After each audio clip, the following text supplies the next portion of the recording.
პირველი შეკითხვა მინდა დაგისვათ იმის შესახებ, ახლა რა მდგომარეობაში იმყოფება თქვენი მეუღლე და არის თუ არა, ასე ვთქვათ, თავისუფლებაზე ამ წუთას გავრცელდა გარკვეული ინფორმაცია, რომ ის საპყრობილეში არ იმყოფება თურქეთში. მოკლედ დაზუსტება გსურს ამ საკითხის. დიახ, როგორც მე შემატყობინეს მეგობრებმა, თურქეთში მცხოვრებმა მეგობრებმა მითხრეს, რომ ის გათავისუფლებულია, ანუ არ იმყოფება იზოლატორში, თუმცა ჯერ რაღაც პროცედურები არის დარჩენილი. ჯერ თემურს თვითონ არ დაურეკავს, ვერ დამირეკავდა, იმიტომ რომ არ აქვს ტელეფონი. მითხრეს, რომ ახლა მიემართება მეგობართან, რომელთანაც გაატარებს რამდენიმე დღეს, ამიტომ ვრცელ ინფორმაციას არ ვცლობ მის მდგომარეობასთან დაკავშირებით, თუმცა აუცილებლად მინდა აღვნიშნო, რომ ის ბრალდება, რომლითაც მას ის დააკავეს გაძევებისთანავე, არის ძალიან სერიოზული ბრალდება, ძალიან ბევრი უდანაშაულო ადამიანი სერიოზულ სასჯელს იხდის თურქეთში ამ ბრალდების საფუძველზე. ამიტომ არავის ეგონოს ის ძალიან მარტივი, ვიცი რომ ზოგიერთ ადამიანს აქვს ამის სურვილი რო თქვას, რომ აი ხო ხედავთ, არაფერიც არ ემუქრებოდა, ეს ასე არ არის. უბრალოდ საქმე იმაშია, რომ თქვენ მიგაჩნიათ, რომ ეს შეიძლება გარკვეული ტაქტიკური ნაბიჯი იყოს პირველ ეტაპზე იმისთვის, რომ რადგან ივანიშვილის რეჟიმმა ის გადასცა თურქეთს, რაღაცნაირად თითქოს გაანეიტრალონ თავდაპირველად აი ის შიში და მოლოდინი, რაც გვაქვს, თუ რაიმე სხვა ხდება. რა თქმა უნდა, რაღაცა მცდელობა არის მსგავსი, რა თქმა უნდა, მაგრამ ის ფაქტი, რომ ამ წუთას თემური თავისუფალია, იმას არ აბათილებს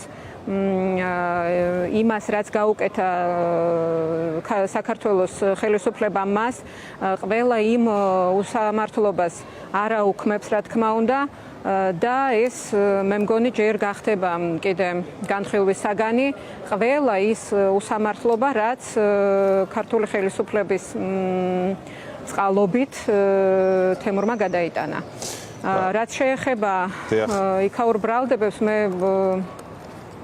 ორიოდე სიტყვით მინდა ვთქვა, რადგან აი ბოლო მომენტში, როცა გახდა შესაძლებელი ოფიციალურად იმ დოსიეს მოპოვება,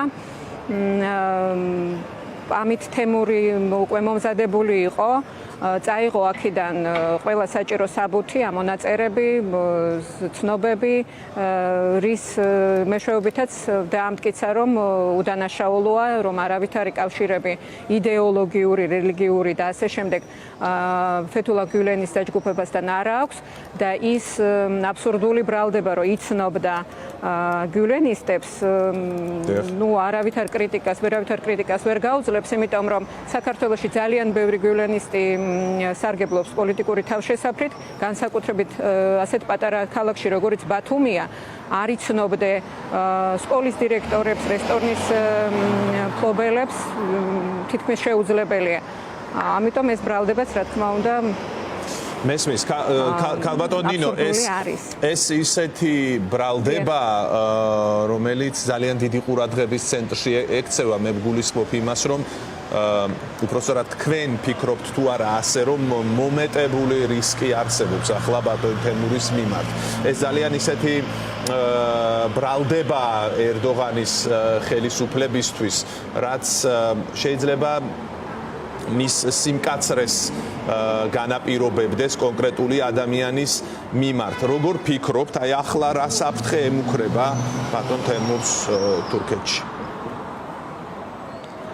მე ჯერ ამ კითხვაზე პასუხს ვერ გაგცემთ, გავიმეორებ იმას, რომ ჯერ თვითონ თემურს არ დაურეკავს და მხოლოდ ის ინფორმაცია მაქვს, რომ თემური გათავისუფლებულია და გადაადგილდება აი შავი ზღვისპირეთისკენ, წუხელ გააძევეს არასარფის გამშვები პუნქტიდან, არამედ იმ ტერიტორიაზე, რომელიც სამხრეთით ესაზღვრება საქართველოს, მალულად, ვერაგულად, ისე რომ არ შეატყობინეს არც ადვოკატებს და არც მე, რა თქმა უნდა, ვერ დაემშვიდობეთ მას, დიახ, მოვისმინეთ ეს კომენტარიც თქვენ არ გქონდათ შესაძლებლობა.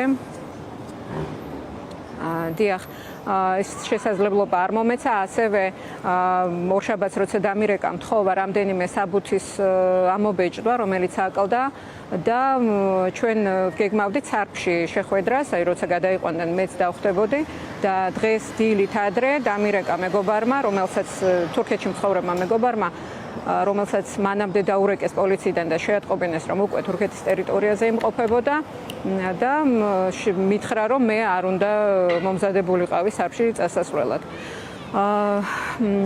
და ერთხელ კიდევ ვიტყვი, რომ ეს რა თქმა უნდა სასიხარულო არის, რომ თემური არ იმყოფება ახლა რაღაც დაწესებულებაში, მაგრამ ეს არ აბათილებს ყველა იმას, რაც დამართა საქართველოს ხელისუფლებამ 5 წლის განმავლობაში და განსაკუთრებით მესმის თქვენი უკაცრავად.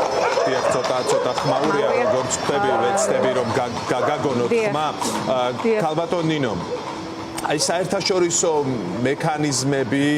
მექანიზმების შესახებ რა შეგიძლიათ გითხრათ? რაღაცნაირად კიდევ სხვა მცდელობები იყო ბოლო პერიოდში, მაგრამ ვერ მოუსწრო ამას. რაღაც ვერ ხდება ისე სწრაფად, რომ ადამიანი ასეთ მდგომარეობაში არ აღმოჩნდეს. ხო, რაღაც დაუყოვნებლივი მექანიზმები არ აღმოჩნდა საკმარისი, რომ დახმარებოდა აქ თემურ ქათამაძეს. სამწუხაროდ, მაგრამ გაეროს ადამიანის უფლებათა კომიტეტში არის განცხადება შესული. სოციალური სამართლიანობის ცენტრის ადვოკატები მუშაობენ ამ თემაზე და ალბათ ისინი უფრო დეტალურ პასუხს გაგცემენ ამ თემასთან დაკავშირებით. მაგრამ განცხადება შეტანილია და მე მგონი, რომ რაღაცა შედეგს მაინც გამოიღებს და იმასაც ვფიქრობ, რომ ის ფაქტი, რომ თემურის საქმე საკმაოდ გახმაურებულია, ამან უფრო შესაძლებელი გახადა ის, რომ დღეს ის გაათავისუფლეს, ისიც რომ მომზადებული წავიდა, ანუ ეს მესმის და ბოლო შეკითხვას დაგისვამთ, თუ შეიძლება ბოლო შეკითხვა ეხება შემდეგს. ბატონი თემურ ქათამაძე ფართო საზოგადოებამ გაიცნო აი ამ საპროტესტო აქციებიდან, როგორც ბათუმელი მედროშე.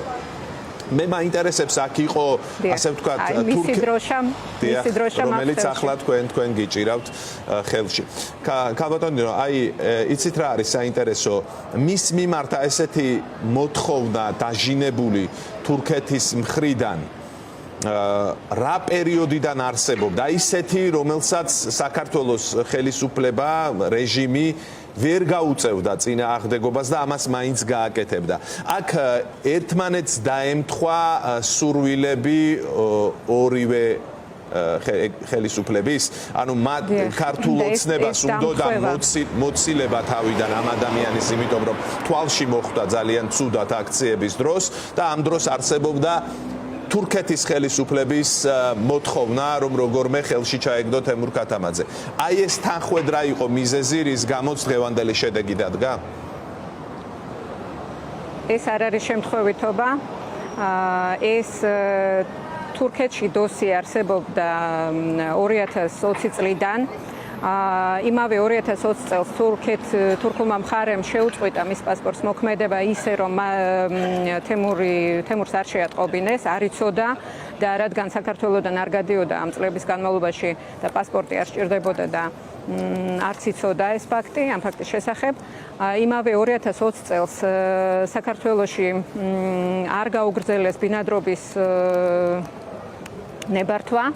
მიუხედავად იმისა, რომ მუშაობდა მსხვილი კომპანიების ხელმძღვანელად, ჰქონდა კარგი შემოსავალი და იხდიდა გადასახადებს, რაც უკვე ეჭვს ბადებს, რომ შეთანხმებულად მუშაობდნენ იმ პერიოდიდან და რაც შეეხება იმას, თუ როგორ გააღიზიანა ორივე ქვეყნის მთავრობა, აქ მარტივი პასუხია, არა მხოლოდ აქციებზე გასვლით, არამედ იმ ფაქტით, რომ უჩივლა სასამართლოში საქართველოს ხელისუფლებას იმის გამო, რომ ქართული წარმოშობის ადამიანებს მასობრივად არ ენიჭებათ საქართველოს მოქალაქეობა, მიუხედავად იმისა, რომ ეკუთვნით საქართველოს კონსტიტუციის თანახმად ეს მათი უფლება ძალიან უხეშად ირღვევა